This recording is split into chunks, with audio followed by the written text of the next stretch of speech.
Okay. So with that, let me share the screen again.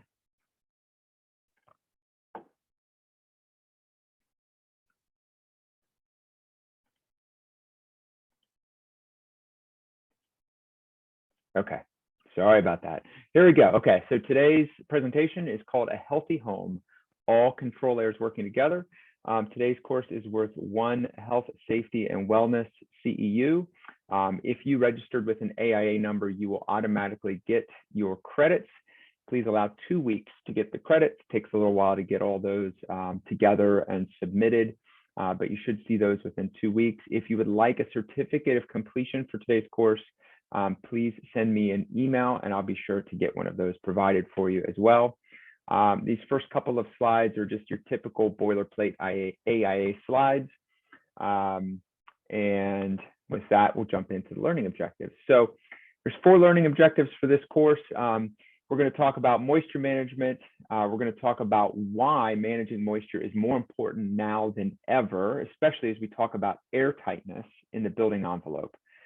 Just like with building anything else, when you change or focus on one area, it has impacts on other areas. So we're going to talk about that. We're going to talk about what a true air barrier is, and you're going to hear me talk about, use the term continuous plane pretty often. That's a pretty key point to today's presentation. Obviously, there's different control layers in the building. We're going to talk about each of those and talk about how they work together. And then this 4th point is more important than ever before. We're going to talk about this often. Communication between trades, design professionals, manufacturers. Oftentimes those relationships can be a little contentious. There can be finger pointing between all these different groups, but we all need to work together as a team because the way we build is more complex than it ever has been. So that's kind of where we're headed. I'd like to start off by talking about my house. Not really, but when I hear old leaky home, that's what I think of. I live in an old farmhouse. It was built around 1900, and it sounds really quaint. I would tell you that quaintness is vastly overrated. This actually describes my house really well. Limited to no insulation. I have blown-in insulation in my attic, but that's about it. Definitely no air barrier. No WRB, which is another word for house wrap. Steam or hot water heating system. Again, that's how I heat my house. No central air. So that's how homes were built prior to 1960. And the trades that were valued, or the trades that were most important when homes were built back then, were different than they are now. Then it was carpentry. You know, if you look at the guts of these old houses, the carpentry is beautiful, and the wood materials, the old growth lumber, nominal lumber. What a concept. You know, it created a simple structure. So we didn't have all these different variables and all these different control layers. So homes that are older actually have a really wide margin for success. The materials that were used, and I alluded to it already, the wood, it was durable. It wasn't new growth lumber. It wasn't wet, warped wood. The wood materials were resilient. They could get wet and dry repeatedly. And because we didn't have all of these control layers when we were building homes 50, 100, 200 years ago, we had plenty of air moving through our wall assembly. And so there was a lot of drying potential. Heat and air could move freely through the wall. We weren't worried about air changes per hour. That was a foreign concept back then. And so indoor air quality was good.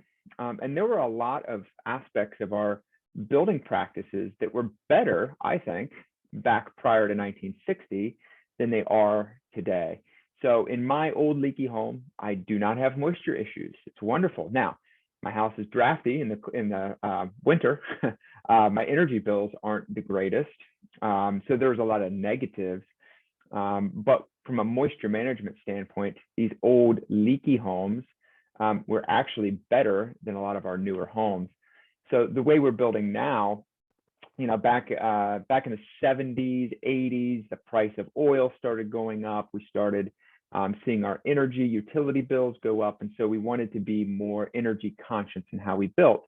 And then it wasn't quite so much of the focus on being environmentally friendly as much as it was saving money. Both are good, right? But we started putting insulation, spray foam insulation or dense pack insulation. We had HVAC units, central air, standard now in new home builds. And so that changed how we built our houses. Now we've gone so far as to focus on as few air changes per hour as possible. The new IRC might require a minimum or a maximum of 3 air changes per hour at 50 pascals of pressure. That's a really high standard. We're talking about building net zero homes and passive homes. And these things it's great. I mean, we're light years from where we were pre-1960, right? Our homes are cozy and warm in the winter. They're not as humid. They're comfortable in the summer. Our energy bills are down. The impact on the environment is much lower, which is fantastic. And so the way we're building homes now is great. But the bottom half of this slide, we actually have a more narrow margin for success in our home building now than we did 50 years ago, which sounds crazy. But we have less durable materials. So a lot of the wood materials that we're using now, it's new growth lumber. It's just not as high quality. We have resource limitations more in the last 18 months than ever before. Getting materials is challenging. And so, our manufacturers or our suppliers cutting corners to get material to the job site.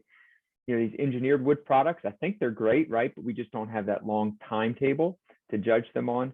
And then the second point here is really important. We're building our building envelopes so tight now from an air standpoint that we're eliminating drying potential. So we go back to those houses built 60, 80, 100 years ago, like mine. Air is moving freely through the wall. There's really plenty of drying potential in my wall, no issues. Now we don't have that. And so when moisture gets in the wall, which it does, it gets trapped and creates problems. So it's interesting, most of the moisture-related failures we see in structures now, in homes and in commercial buildings, are homes that were built in the last 10 to 15 years, really. That's when we really started focusing on tightening things up. And so we need to catch up with how we're managing the moisture. We've complexified, I don't know if that's a word, but I like it, so I'm going to use it. We've complexified how we build now. There's more details needed now than ever before. And we talked about this in the first slide. All trades need to communicate and work together. We don't see that very well executed on a lot of job sites.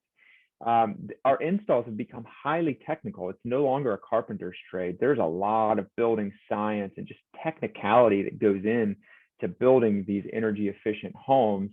And because there's a lack of training, we're seeing more and more failures. So we're going to talk about 4 control layers. There's 4 different control layers on all 6 sides. So 4 walls, top and bottom of the house. And I'm going to go through these in order of importance. So our most important control layer is water. Our water control layer, it is absolutely the most critical.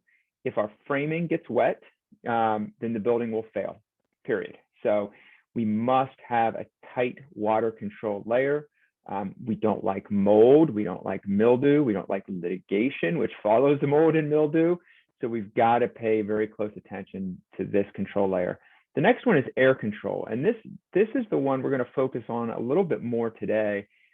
We're just seeing more and more interest, and I don't know if momentum is the right word, but just more focus on this layer. And what the air control does is it helps with our energy efficiency. Airflow is going to move a lot of water vapor, which can be dangerous. And it also moves heat. So if we have a good air control layer, it's going to kind of manage those pressure differences. And we're going to get into each of these a little bit more as we go. Vapor control helps manage the moisture content that gets through the structure from inside to out and outside to in a gaseous form. And then our thermal control layer is really our least important. Now, for most homeowners, they're going to put this a lot higher, right? Because they want to keep it warm in the winter and cold in the summer and all of that. But in reality, the thermal control layer is the least important control layer. And there's multiple ways to control these layers. There's multiple, and this is what makes it complex. there's multiple ways that these layers can be achieved, and overlap, and some products or systems can actually double and be both water and air. So it gets a little hairy, but really what we want to focus on is continuity. That's the key word. These control layers have to create a continuous barrier. So let's jump into them here. Our water control components. So each of these slides, you're going to see a bunch of different things up here on the screen. And each of these products or facets of the construction process contribute to our water control in our structures. So we have our WRB, our water resistant barrier, or house wrap. Cladding and roofing and shingles, right? That's what we think of primarily as our water control layer. And they're going to get, 90% of the water that hits the structure. But what's under it? Your roofing underlayments, your WRBs, your pre-weatherized sheathing. Another thing that's not on this list, I would say grading, exterior grading. It's super important as a water, it's not technically part of the structure, but it is a very key facet here. Then we get into our air control components. Now, air control components, I'll kind of let us look over these here. So they could be anything from sheathing, framing material, seam tape, or WRB. That was on the first slide, but that can also double as an air control layer. Our drywall, our caulk sealants. There's a lot of different components that go into creating a good air control layer. The most important thing about an air control layer is it has to be continuous. And that's what makes air control so hard. That's what makes an air barrier so hard, is it has to be continuous. So I said, I'll give you an illustration. So I said earlier, I like to hike, I like to camp, backpack, get out in the woods. So let's say I get out, take my oldest, we're out in the Appalachian Trail for a weekend, which we do occasionally, set up camp, hike in a few miles, set up camp, start to get my gear out, and I get my air mat out, right? So I don't sleep directly on the ground. I invested in a nice camping pad so I can sleep a little bit more comfortably. I'm getting older. I don't want to have sore hips and sore back and all that. So anyways, I roll my camping pad out, my sleeping mat, and I realize it's got 3 holes in it. Well, that's a problem, right? But let's say I keep looking through my gear and I find, oh, that's right, I have a patch kit and I have 2 patches. And I think, well, that's perfect. I'll patch those 2 holes and it'll be great. I'll sleep comfortably. Does that work? Well, the answer is no. You've got to patch all 3 holes. Otherwise, I'm still going to be on the ground and still going to wake up in the morning with sore hips and sore shoulders and a bad attitude, right? So that's kind of an illustration of an air barrier. I can't patch 2 out of the 3 holes in my camping pad and have it be comfortable. I've got to patch all 3. It's got to be a continuous seal. And there's some great ways to achieve this, and we'll talk about those. Vapor control. A good way to look at vapor control is it is the entire wall assembly. So literally everything from the latex paint on your drywall to the whatever the outer coating of your cladding is. Everything in there contributes as a vapor control layer. It's interesting, the industry is definitely trending towards keeping that wall assembly open, vapor open, to allow vapor to get in and out. So water's going to get trapped in there and it needs to off gas in a gaseous form. So we're seeing more and more vapor open tapes now, even in some of these pre-weatherized sheathing applications. A lot of the manufacturers are kind of thinking, maybe it's not good to seal this off, but maybe we need to let that water vapor go where it wants to go. And of course, the vapor drive is different depending on season, right? So in the winter, the vapor drive is from inside, where you have your high, warm interior pressure trying to get out. So the vapor drive in the winter is inside out. In the summer, it's the opposite. You've got that hot, humid air outside is trying to get inside to that AC controlled interior. So think of vapor permeance as kind of like the throttle on a car that regulates the flow of vapor. We won't get into perm ratings and all that stuff. That's a conversation I'm happy to have, but we can get off on quite a rabbit trail there, so we'll keep going. Thermal control. Thermal control components, really it's all about creating a comfortable living space. The higher the R value, the more resistance we have to heat loss. And that's where we get into having to follow codes. It's going to change based on region. And there is a slide later where I'll talk about a big code change that's coming down the line in terms of thermal control. So the control layers, they have to work together. So kind of going to review these a little bit here. So the first one we talked about was a water control layer. Again, this is the most important control layer. It keeps bulk water from entering into the wall assembly. It's going to prevent structural damage. It's going to keep our insulation dry. If insulation gets wet, it doesn't work. And basically just protects our structure. The air control layer, that's going to keep our indoor air pressure consistent. It's going to prevent air leaks. Air leaks actually can introduce more water vapor into a wall assembly than anything else. And so when we reduce the air leaks, we reduce the opportunity for water vapor to get in.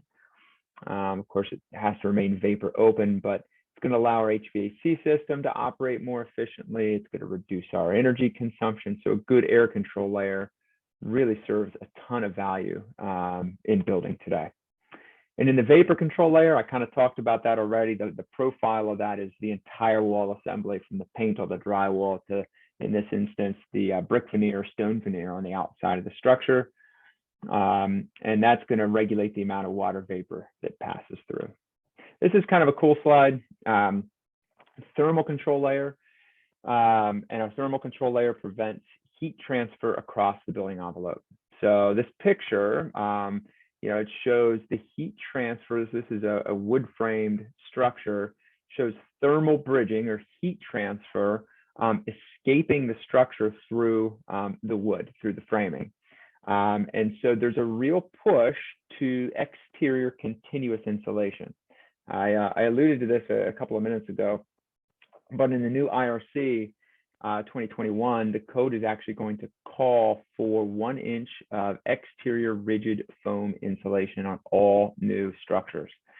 It's a huge change. We know it's a 2021 code, so it'll be a little while before it's adopted, but this picture is the reason for that. I know if I were building a home now, I would absolutely want exterior foam insulation to prevent exactly what you see here, which is that thermal bridging or heat loss.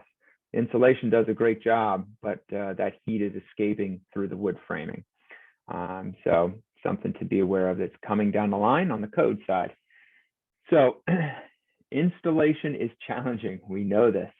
All those control layers have to be continuous. So you see there's your all 6 sides that we talked about earlier.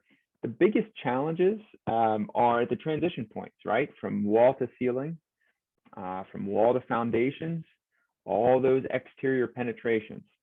And when I say exterior penetrations, a lot of times we think of, cable guy coming and poking some holes, or plumbing, but windows and doors, they're our largest exterior penetrations. And so the detailing around our window and door openings is so crucial.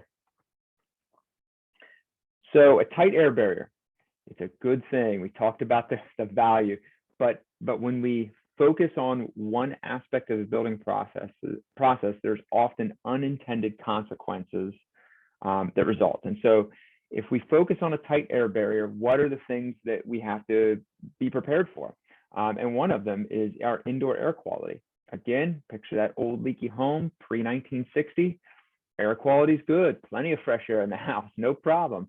But now we've reduced our air changes per hour to such an insignificant amount that indoor air can actually become stale or harmful if it's not properly ventilated. And we're doing things in our houses that release very small amounts of toxic gases, but cooking sometimes can release some toxic gases. Construction materials can off gas. We have high interior moisture content, radon concentrations in our basements sometimes. So there's a lot of things that we need to consider in terms of air quality. And it's kind of interesting, if I go to the next slide here, we are so focused on creating a great air barrier, which is, I think, tremendous. I think it's great building practice. But now we've gone so far as to say, well, now what do we do to get fresh air in the house? So I don't know if irony is the right word, but it's kind of interesting. So now we're talking about makeup air. and exhausting our range hood, our bathroom fan. And so we don't want to create a vacuum in our house, but we need to make sure that we're cycling that air through. So HVAC systems, as we build with tighter standards, as we tighten up those control layers, better thermal layers, better air barrier, all these things, our HVAC systems are going to run less. That's a good thing. It's good for the environment. It's good for our personal economies as our utility bills go down. But now, actually, our houses are a little bit more humid. So that's kind of interesting, right? During the summer humid months, which I am thankful are behind us for this year, the AC is not running as much. And so we might actually need to consider some dehumidification in our homes now. So the code update, I'm not going to dive into this chart here. We are happy to have that conversation with you if you are interested. But basically what this is saying is that anywhere in zone 4 or above is going to require 1 inch of exterior foam insulation. So here's our slide. Get out my laser pointer. Zone 4 and above, probably everybody or most everybody on this call, yellow and up. So that's the 2021 IRC code change. It's going to have a huge impact. I can't overstate this because it's going to impact how we do windows, how we do doors. Are we packing out our trim? Are we doing extension jams in all of our windows now? It's going to be pretty interesting to watch this play out. And education and communication between trades, again, is just so crucial as we move forward with some of these changes. So let's talk about some air sealing strategies. There's 2 basic ways to do your air sealing. You can do it on the interior, or you can do it on the exterior. That's basically your options here. On the left side, I'm not going to read all the fine print there, but on the left side, you can see all the detailing that is needed if you choose to do your air barrier on the interior. All the head of wall, all the bottom plates, subfloors, the sill plates, the joists. There's just a lot of detailing that needs to be done, which can absolutely be done. It's just a lot more work, both on the design side and on the install side. On the right side, though, if you do an exterior air barrier, it's really pretty simple, comparatively speaking. There's still some complexity there, but it's much, much simpler. And that's where your self-adhered WRBs, your self-adhered house wraps have really become popular here in the last, I'd say, 4 to 6 years, especially, because you can create 2 barriers with one product. You can create both your WRB, your water-resistant barrier, but you can also create an air barrier with the same product. And so that's why these self-adhered products have become so popular. So some options to create that exterior air barrier. So I'll just spend a couple of seconds on each of these. You've got a mechanically fastened WRB. Traditional house wrap, put it up with a cap fastener or a staple. This is not a good choice for an air control layer because you've got the seams, the terminations, they all have to be sealed. You're poking holes in this product continuously as you're putting it up, as you're installing the cladding. So this is not a way to achieve an exterior air barrier. Now you can do a sheathing, a traditional sheathing with tapes, with seams taped. This can be an effective option if you're using a permeable tape, a vapor open tape to allow the vapor to escape. And then of course you need to put the WRB over top to create the water control layer. So this can be a viable option. We have exterior insulation with seams taped. This can be effective, but again, a vapor open seam tape should always be used to allow vapor to get through. Pre-weatherized sheathing. So one question I always get on almost every presentation is the top right picture there. Can I use these products with zip system? So that's your pre-weatherized sheathing. And I'll get to that. The answer is yes, but I'll get to that. Again, you have to tape the seams so you can have an effective air control layer. But these pre-weatherized sheathing systems, personally, I have a little concern over the water control, especially on those horizontal seams where you have your reverse overlaps. And these products can be challenging on remodels. They can only be used on new construction, so they have their limitation. Liquid applied WRB. That would be the picture with the guy in the full suit and the gloves and the yellow there, kind of middle left. Seeing a little bit more liquid applied. I think it's more readily seen in the commercial space. Does a good job of creating a monolithic seal on the entire structure. There are some limitations though. It's weather limited. Overspray is a concern. We don't want to put liquid WRB on the neighbor's car or the neighbor's dog. That's not good for business. And so there are some limitations there. It's also very expensive. And then you have your self-adhered WRBs, which I already touched on.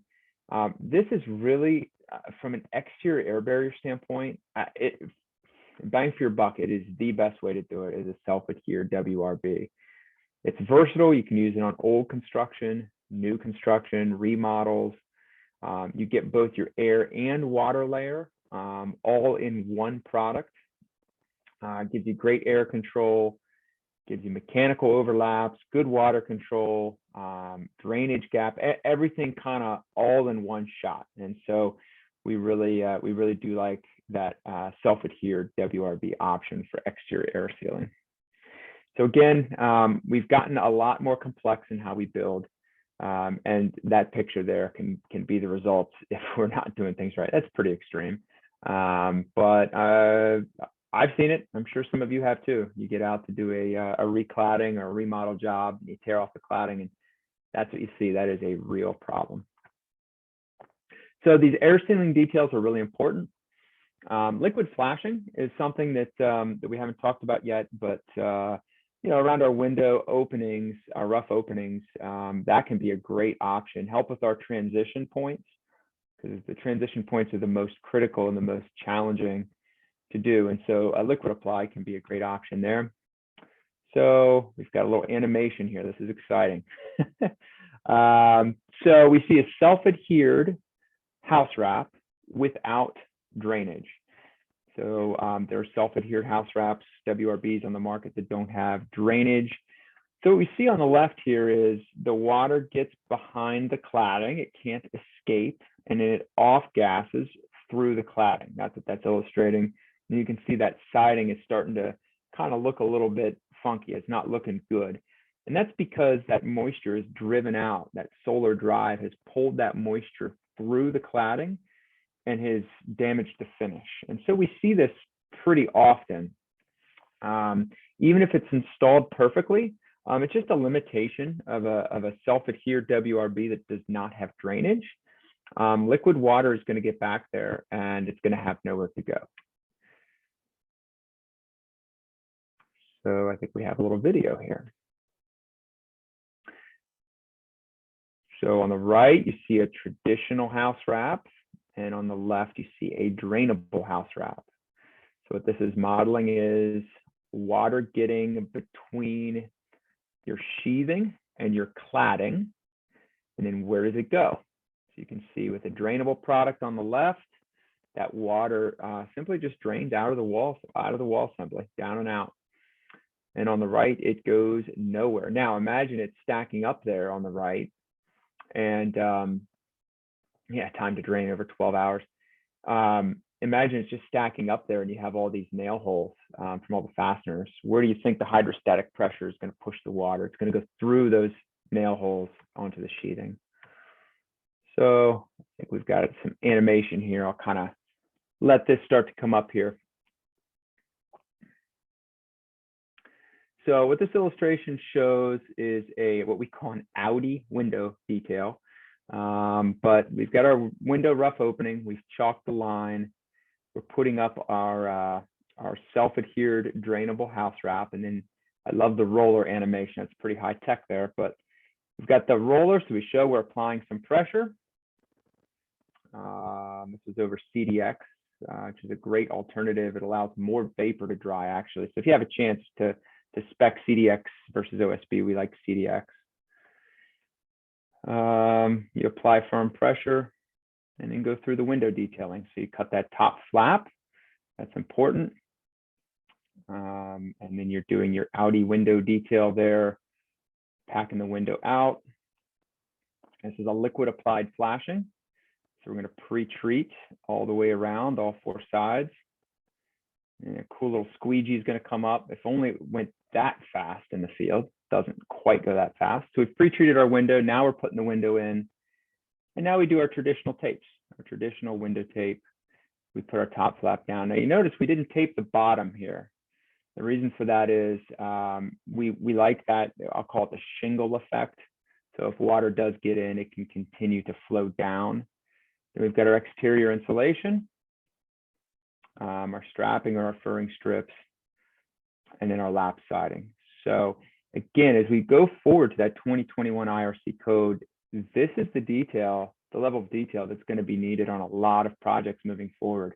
So that communication through the trades is just so vital.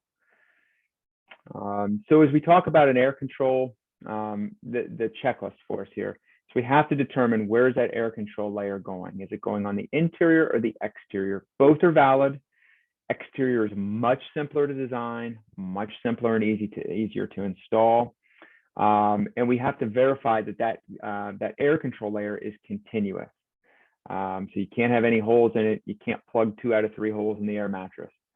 And then if you go with a self-adhered drainable house wrap as your exterior air barrier, you want to make sure that you're applying pressure when it's installed with a squeegee, push broom, roller, and then make sure you're using a liquid applied flashing or acrylic flashing tape to seal your penetrations.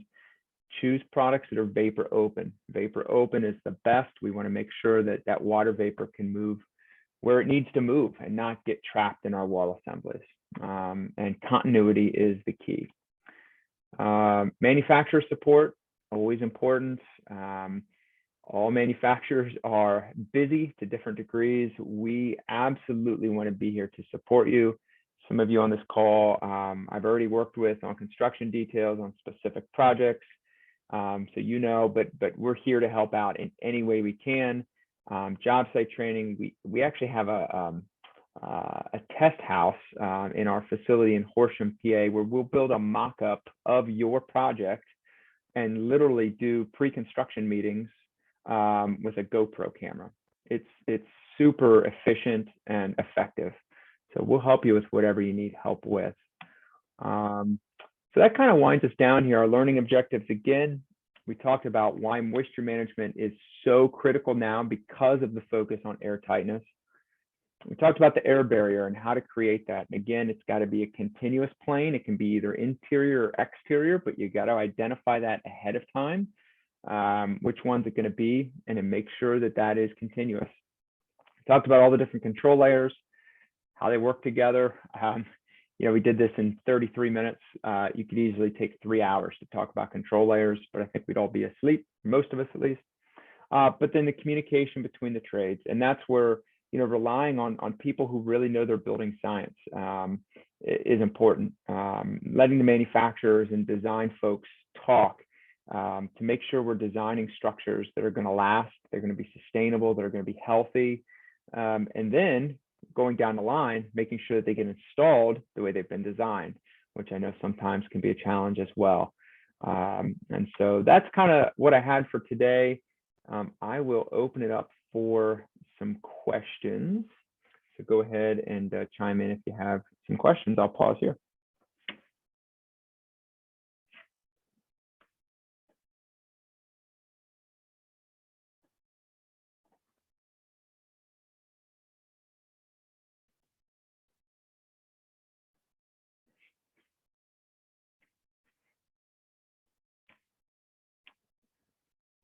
No questions. I'm still going to wait. Never do a presentation with no questions. Maybe I put everybody to sleep.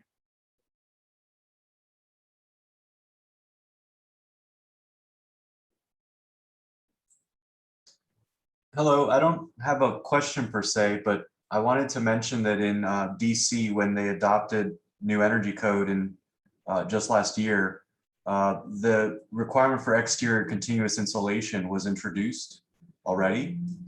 And I tried incorporating this into a number of projects and got so much pushback from contractors, particularly when they started realizing that cladding was not going to be easily applied.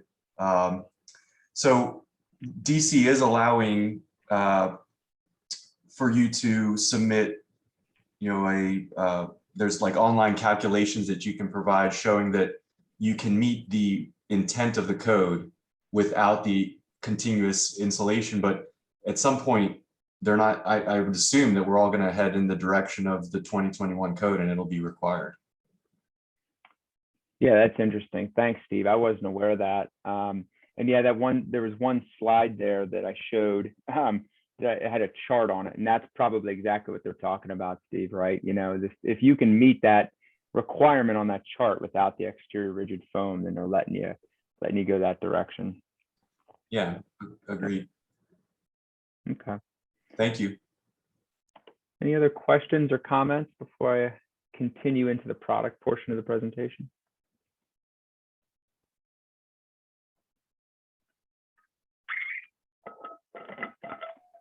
All right, I'm going to grab a quick sip of water. Excuse me. I do have one question. Can you hear me? Yes, yeah, go ahead, Eileen. Thank you. So you said you live in an old house. Are you going to talk about solutions for existing homes? And maybe historic homes, what you suggest? Yeah, I chuckle because my solution to my wife oftentimes has been a bulldozer, but she's not been too excited about that solution. So yeah, it's a challenge. Some of the old historic homes are definitely a challenge. And I guess in my experience, there just hasn't been a one size fits all. So many of those are a case by case. So what I would say is, Eileen, I'm happy to engage with you on a specific project to talk about some specific details with you on some of those old historic homes. I love those projects, but yeah, it's a challenge for sure. They each present unique challenges. Thank you.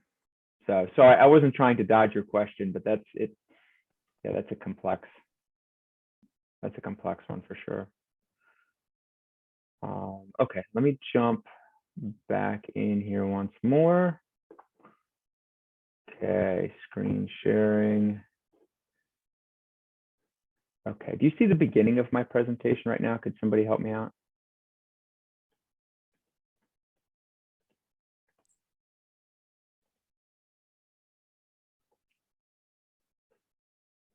Yes, I think we were seeing it beginning. Okay, and now do you see, let me see, I always do this when I stop screen sharing and start.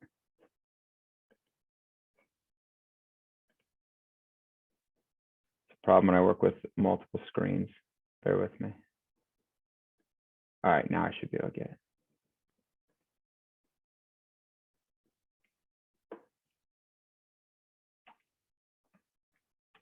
Okay, does everybody currently see, you probably see my speaker notes still, don't you? Let me swap those. Okay, there we go. Should be in a good spot. Does everyone see a sheet now that says warranty options? Can someone just verify that for me? Yes. Thank you. Okay. So Benjamin Obdike, just a quick word about Benjamin Obdike, by the way. We've been around since 1868. So we've been doing this a long, long time. I joke with people, we're a 150-year-old startup. We're based in Horsham, PA, which is the Philadelphia area. Benjamin Obdike actually started the company because he held the original patent for the corrugated downspout. And so we've always been in moisture management. It's changed a lot over the years, but that's always kind of been our niche now for over 150 years. We've revamped our warranties for this year. And so you'll see these as we go through. So I'm not going to get in detail on this slide. But I do want to make a couple of quick notes about our warranties. Our warranties are performance-based. So if you see 35 years, for example, in our rain screen system, what that means is you could tear the cladding off of that structure in 34.5 years, test our system, and it'll still perform. It'll still meet all testing standards. We include labor and materials to replace if there is a system failure, and our warranties are transferable. So I've been around the industry, not forever, but 15 years or so. I've seen a lot of warranties that are pretty flimsy. This is not one of them. We really stand by our products. We believe we have awesome products and we want to treat people well. So I like to highlight that most of these warranties are best in class in the industry. So our 20-year system warranty, that's going to include our drainable house wrap systems, and we have a couple. And in order to get that system warranty, you have to use our WRB and our flashing, and that's it. It's pretty simple. So our WRBs, we have two of them. One is called HydroGap. This is the original drainable house wrap. This came out, I think 11, 12 years ago now. So it's been on the market for a while. And you had these little blue dots on them. And that's kind of the secret sauce. Those are compression resistant spacers. And that's key. There are drainable house wraps out there now that are not compression resistant. There's one out there where they simply fold their product like an accordion. And then, when you put that on the wall and you install the siding, it's going to flatten out. So, in order to get a true drainage gap, it has to be compression resistant. This allows 96% of water to drain. That's all it takes is 1 millimeter. It's a good, strong house wrap. Very hard to, it passes the tear test. Very hard to tear with your hands. It's got 3 layers. 120-day UV resistance. So we see this on a lot of light commercial and multifamily. And all of our products are going to have a perm rating of 10 to 20. That's really the sweet spot where you want to be as far as perm rating. So that's our HydroGap. I go a lot of places where people say, I've never heard of Benjamin Obdyke, and then I show them HydroGap, and I say, oh yeah, we stock HydroGap. So this is kind of almost synonymous with us here over the last 10 to 12 years. This product we're really excited about, HydroGap SA. So we launched this almost a year ago now, and it does all the same things from a drainability standpoint. It has those compression resistant spacers, but it's self-adhered. So in light of today's presentation, this is the product to really kind of focus on, because this is going to give you a continuous air barrier. So if you choose to put that air barrier on the outside, this is where the money's at here, is HydroGap SA. So our adhesive, we use an acrylic adhesive. And I always warn people, I'm going to get in the weeds for 45 seconds on adhesives. So I hope I don't bore you here. There's 2 different types of adhesives predominantly used in the industry today, butyl and acrylic. A butyl adhesive does not breathe. It does not have a perm rating. It is not vapor open. Acrylic adhesives breathe. They're vapor open. Our competitors in this space use butyl adhesive. So in order to get a perm rating on their house wrap, they do not continuously coat their product. That's really important, because when you're trying to achieve a true air barrier, and when you want to make sure that every single fastener that goes through that product seals, that adhesive has to be continuous. Otherwise, it's not doing what it's supposed to do. There's just no other way to put it. So the fact that we use an acrylic adhesive is super important. It is the best type of adhesive technology out there. It's the only adhesive we use on all of our products. And it is going to self-seal and give you a better air barrier. From an install standpoint, acrylic adhesive is so much easier to work with. I don't know if you've ever been on a job site where somebody's fighting with a butyl-based product, but if you get that stuck to itself, the butyl, you got to cut it off, wad it up, throw it away. If you start to get it on the wall in the wrong spot, you got to cut it off, wad it up, throw it away. It's a lot of waste and a lot of installer frustration with butyl products. Acrylic is much more forgiving to work with. If it sticks to itself, you can pull it apart and keep going.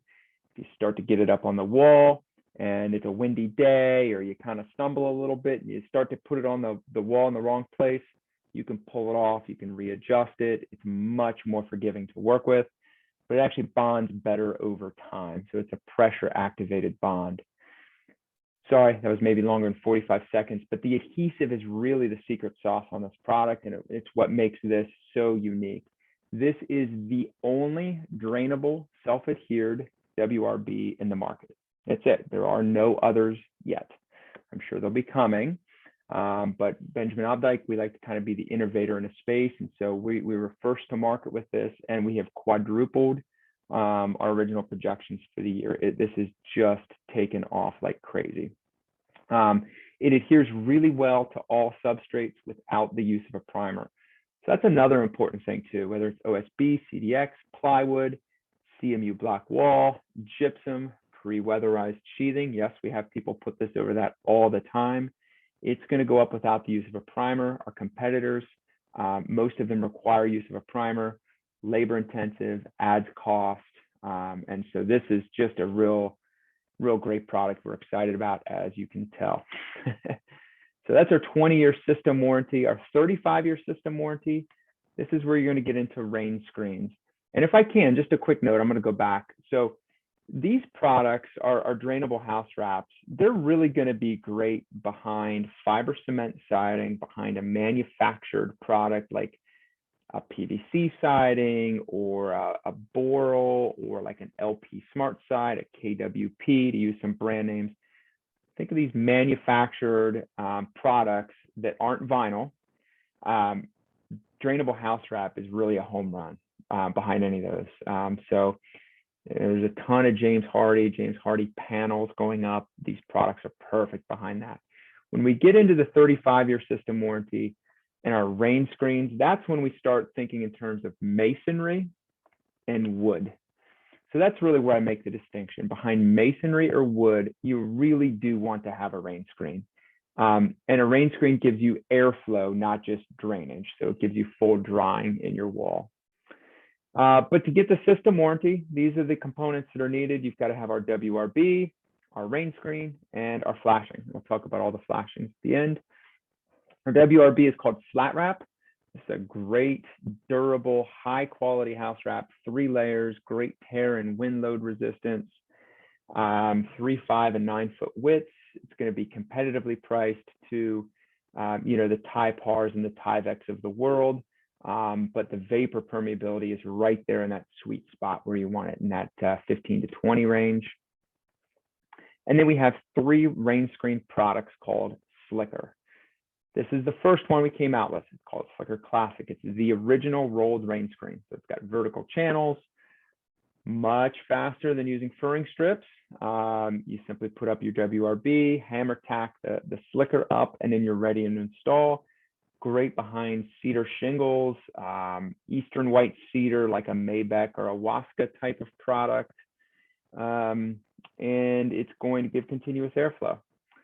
So one thing I do like to point out on this product is the UV exposure is 30 days. This is a great product.